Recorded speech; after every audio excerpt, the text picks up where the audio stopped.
10 days ago was no ordinary Friday. So I would like to talk to you today about 6 hours one Friday.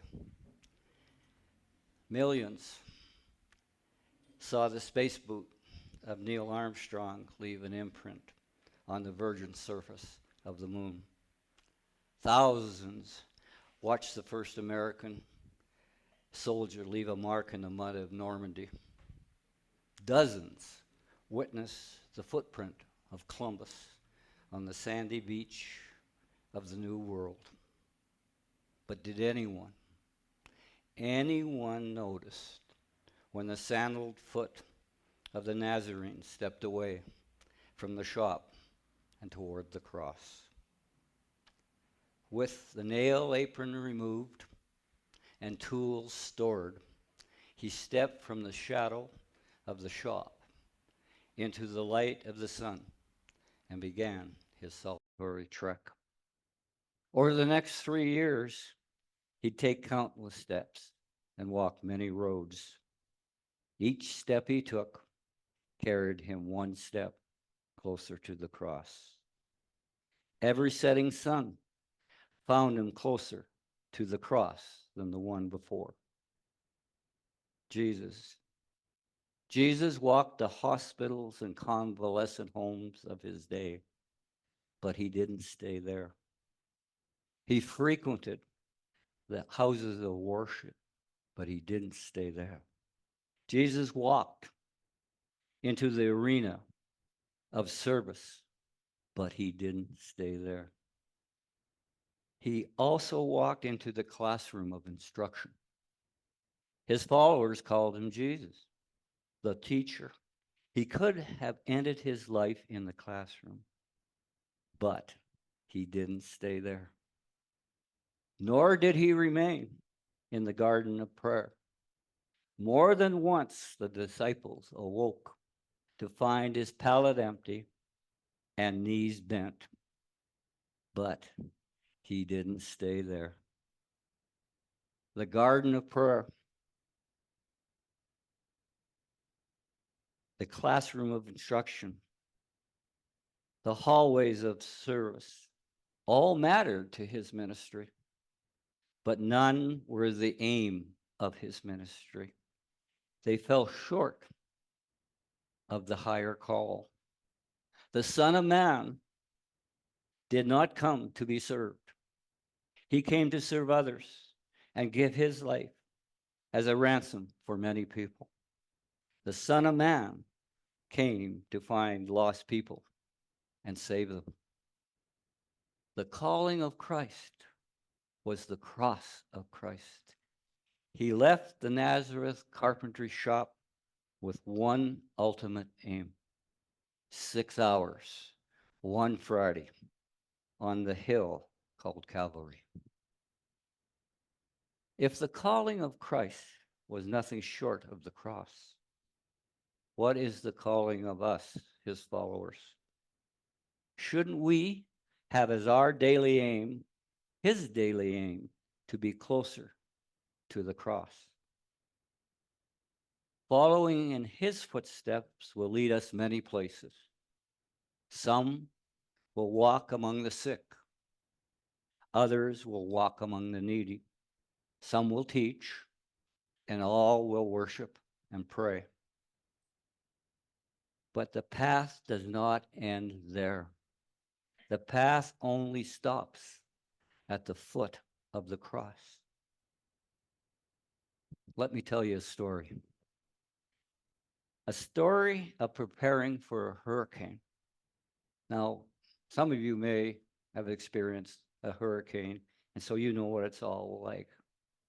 But on the Miami River, a group of single guys are trying to figure out the best way to protect their houseboat.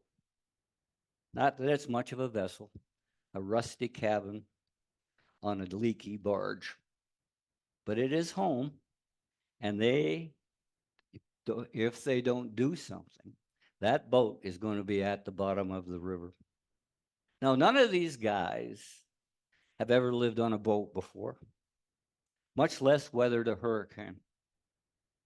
Any sailor worth his salt would have a good laugh watching these landlubbers. They bought rope. They bought enough rope to tie up the Queen Mary. Then they tied her to barges. They tied her to trees. They tied her even to herself.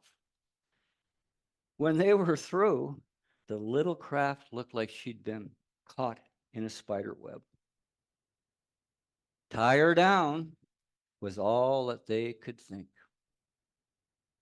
Then out of nowhere came Phil. Now, Phil knows boats. He even looks boat wise.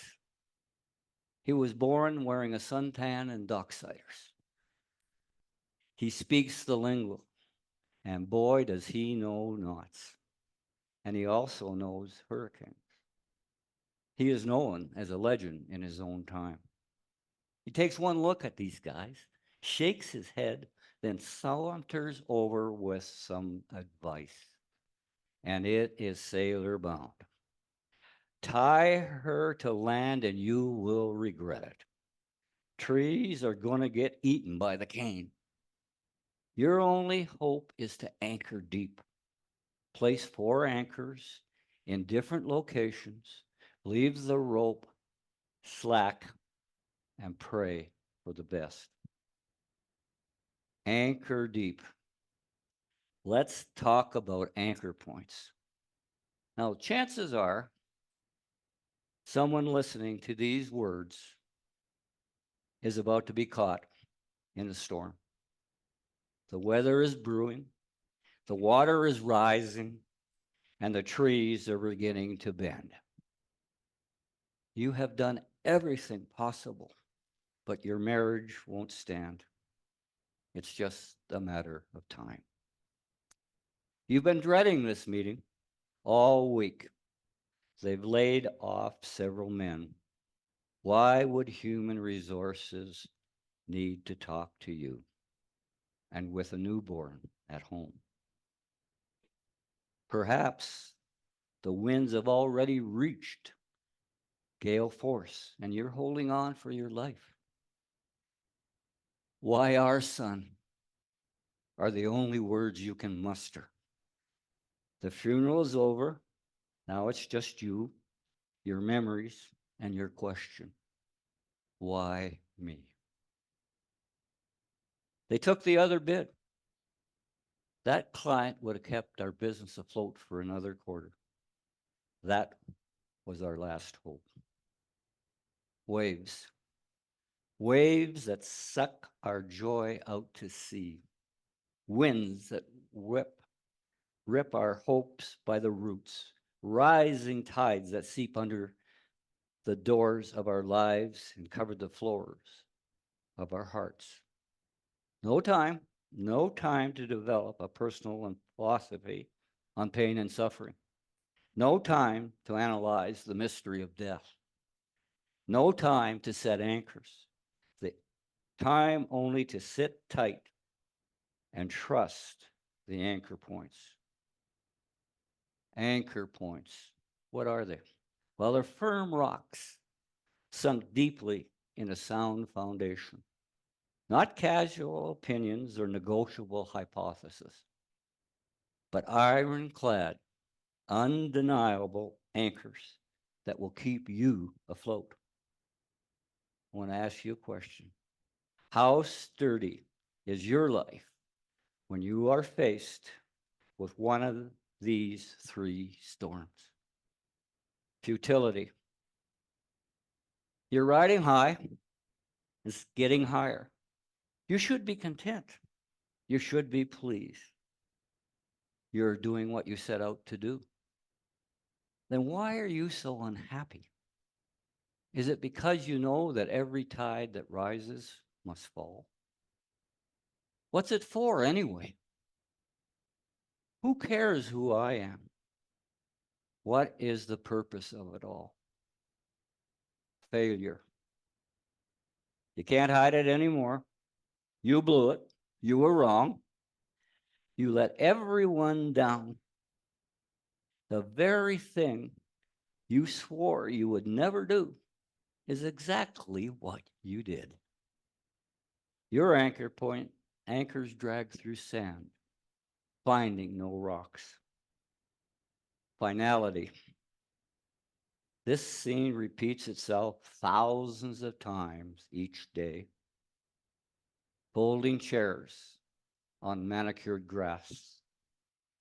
Nicely dressed people under a canvas canopy.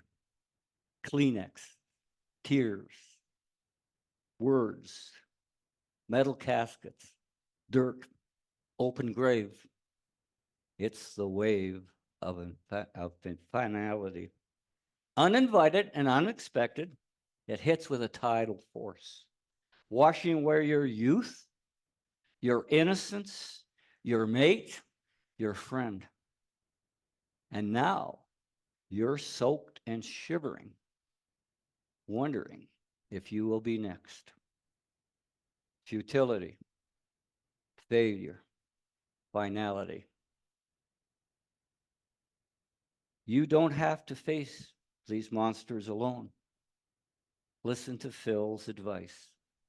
It's sailor sound, both in and out of the water. Anchor deep. Each anchor point was planted firmly in bedrock 2,000 years ago by a carpenter who claimed to be Christ. And it was all done in the course of a single day, a single Friday, all done during 6 hours, one Friday. Now, to the casual observer, there was nothing unusual about these 6 hours. 6 hours of routine, 6 hours of the expected. Enough time for a shepherd to examine his flock, a housewife to clean and organize her house, a physician to receive a baby from a mother's womb and cool the fever of one near death. 6 hours filled with, as all hours, the mystery of life. Futility. The bright noonday sun casts a shadow. It's a silhouette of a shepherd tending his flock. He stares at the clear sky, searching for clouds. There are none. His gaze wanders to the road below. For the first time in days, the traffic is thin. For over a week, a river of pilgrims had streamed through the valley, bustling down the road with animals and loaded carts. They were on their way to Jerusalem. They were going to sacrifice lambs in the temple. Now, this celebration strikes him as ironic. What kind of God would be appeased by the death of an animal? It isn't the slaughter of the animals that disturbs him. It is the endlessness of it all. Memories stalk him. Memories of uncontrolled anger, uncontrolled desire, uncontrolled anxiety. God seems so far away. Lamb after lamb, Passover after Passover. Yet I feel the same. He turns his head and looks at the sky. Will the blood of yet another lamb really matter? Failure. The wife, she's sitting in her house. It's Friday. She's alone. Her husband's a priest, and he is at the temple. It's time for lunch, but she has no appetite. Besides, it's hardly worth the trouble to prepare a meal for one. So she sits and she looks out the window. For years, she has observed the holidays. For years, she has watched the people. Many summers have passed, taking with them her youth, and leaving her only the perplexities that hound her. As a young woman, she was too busy to ponder. She had children to raise, meals to prepare, schedules to keep, but now her home is empty. Those who needed her have others who need them.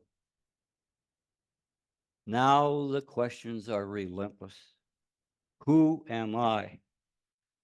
Where did I come from? Where am I going? Why is it all happening? Finality. The house is alive with excitement. In one room, a man paces. In another room, a woman pushes. Sweat beads glisten on her forehead. Her eyes close, then open. She laughs, then groans. The doctor encourages, not much more. Don't give up. With a deep breath, she leans forward and exerts her last ounce of energy. Then she leans back, pale and spent. You have a son.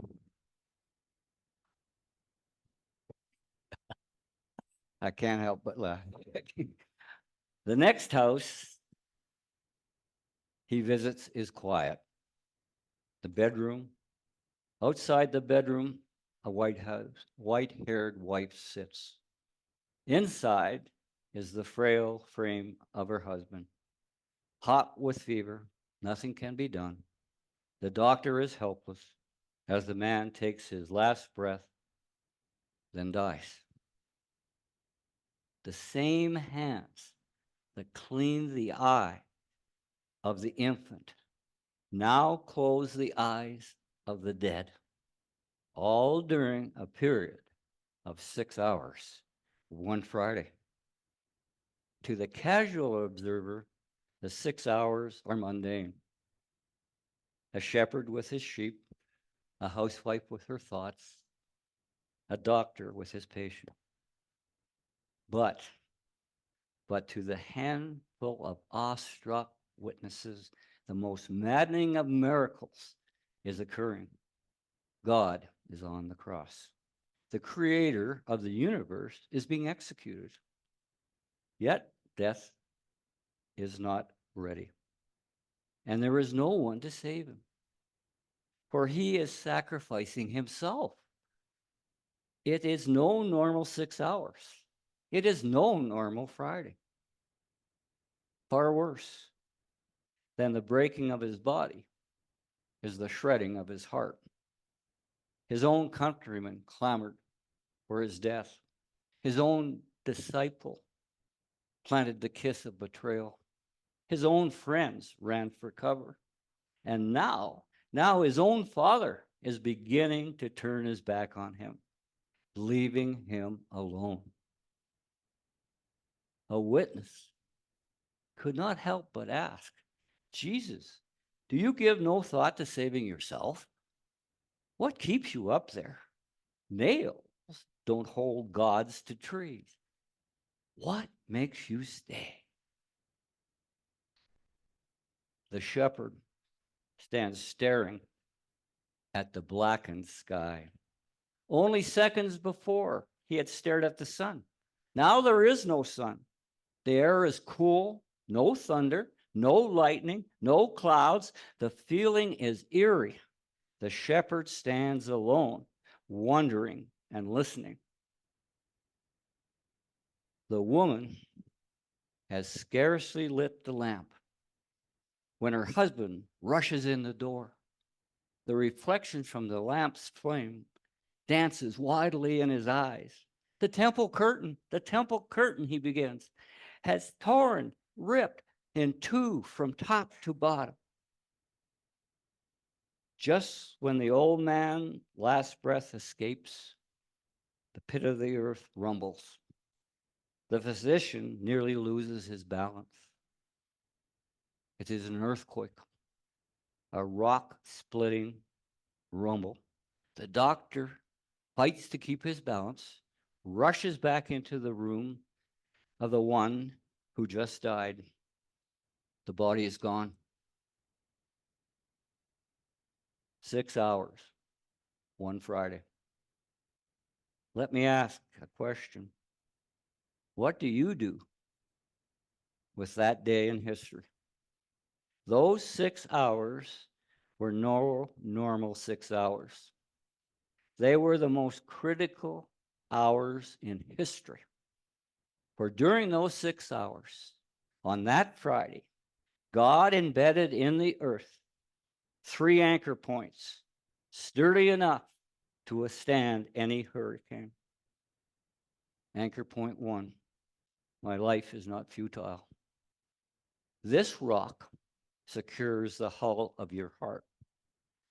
Its sole function is to give you something which you can grip when facing the surging tides of futility and relativism.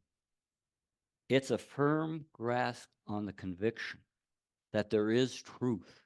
Someone is in control, and you have a purpose. Anchor point 2. My failures are not fatal. It's not that he loves what you did, but he loves who you are. You are his. The one who has the right to condemn you provides the way to acquit you. You make mistakes. God doesn't. And he made you. Anchor point 3. My death is not final. There's one more stone to which you should tie. It's large, it's round, and it's heavy. It blocked the door of a grave, but it wasn't big enough. The tomb that it sealed was the tomb of a transient. He only went in to prove he could come out. And on the way out, he took the stone with him, and he turned it into an anchor point. Tie to this rock, and the typhoon of the tomb become a spring breeze on Easter Sunday. 3 anchor points, the anchor points of the cross. Amen.